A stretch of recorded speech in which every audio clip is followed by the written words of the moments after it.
ನಮಸ್ಕಾರ ಸ್ನೇಹಿತರೆ, ಸುಮಪ್ರಸಾದ್ ವ್ಲಾಗ್ಗೆ ಸ್ವಾಗತ. ಇವತ್ತು ನಾನು ನವಣೆಯನ್ನು ಬಳಸಿಕೊಂಡು ಒಂದು ಆರೋಗ್ಯಕರವಾದ ಅಡುಗೆಯನ್ನು ಮಾಡಿಕೊಳ್ತಾ ಇದ್ದೇನೆ. ನವಣೆಯು ಸಿರಿಧಾನ್ಯಗಳಲ್ಲಿ ಒಂದಾಗಿದ್ದು ಇದು ನಮ್ಮ ಆರೋಗ್ಯದ ಮಟ್ಟಿಗೆ ತುಂಬ ಒಳ್ಳೆಯದು. ಇದರ ಉಪಯೋಗಗಳು ಏನೆಂದು ನಾನು ತಿಳಿಸಿಕೊಡ್ತೇನೆ. ಇಂಗ್ಲೀಷ್ನಲ್ಲಿ ಇದನ್ನು ಫಾಕ್ಸ್ಟೇಲ್ ಮಿಲೆಟ್ ಅಂತ ಹೇಳ್ತಾರೆ. ಇದು ಡಯಾಬಿಟಿಸ್ ಇರುವವರಿಗೂ ಕೂಡ ಒಂದು ಉತ್ತಮವಾದ ಆಹಾರವಾಗಿದೆ.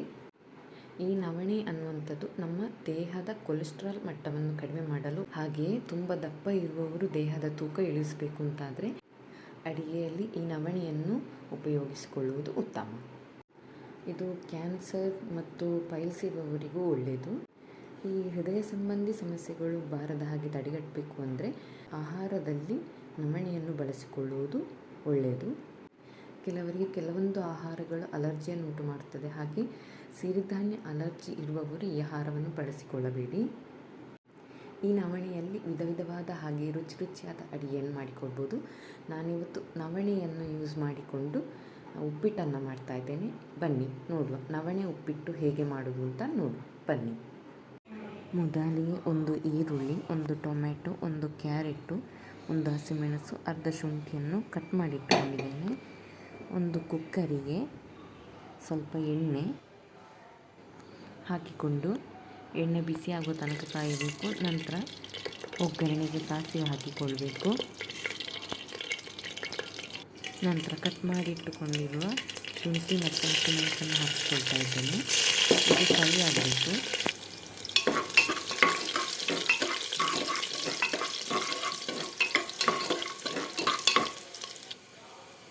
ನಂತರ ಕಟ್ ಮಾಡಿಟ್ಕೊಂಡಿರುವ ಈರುಳ್ಳಿಯನ್ನು ಹಾಕಿಕೊಳ್ತಾ ಇದ್ದೇನೆ. ಇದು ಕೂಡ ಫ್ರೈ ಆಗಬೇಕು. ನೋಡಿ ಫ್ರೈ ಆಗಿದೆ. ನಂತರ ಕಟ್ ಮಾಡಿಟ್ಕೊಂಡಿರುವ ಕ್ಯಾರೆಟ್ ಹಾಕ್ಕೊಳ್ತಾ ಇದ್ದೇನೆ. ನಂತರ ಒಂದು ಕಟ್ ಮಾಡಿಟ್ಕೊಂಡಿರುವ ಟೊಮೆಟೊ ಕೂಡ ಹಾಕ್ಕೊಳ್ತಾ ಇದ್ದೇನೆ. ಚೆನ್ನಾಗಿ ಫ್ರೈ ಮಾಡಿಕೊಳ್ಬೇಕು ಅದನ್ನು.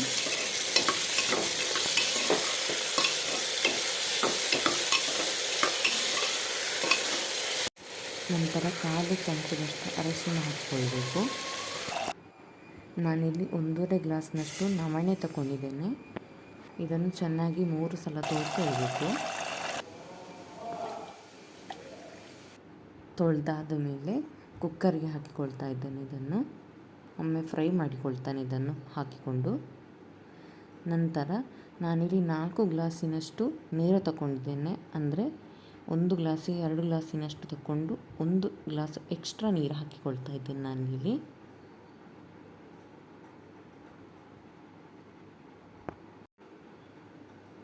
ನಂತರ ರುಚಿಗೆ ಬೇಕಾದಷ್ಟು ಉಪ್ಪು ಹಾಕಿಕೊಳ್ತಾ ಇದ್ದೇನೆ.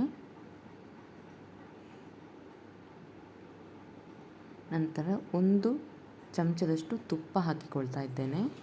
ಇದು ಕುದಿದ ಮೇಲೆ ನಂತರ ಕುಕ್ಕರ್ನ ಮುಚ್ಚಳ ಹಾಕಿ 2 ವಿಶಿಲು ಬರಿಸಿಕೊಳ್ಬೇಕು.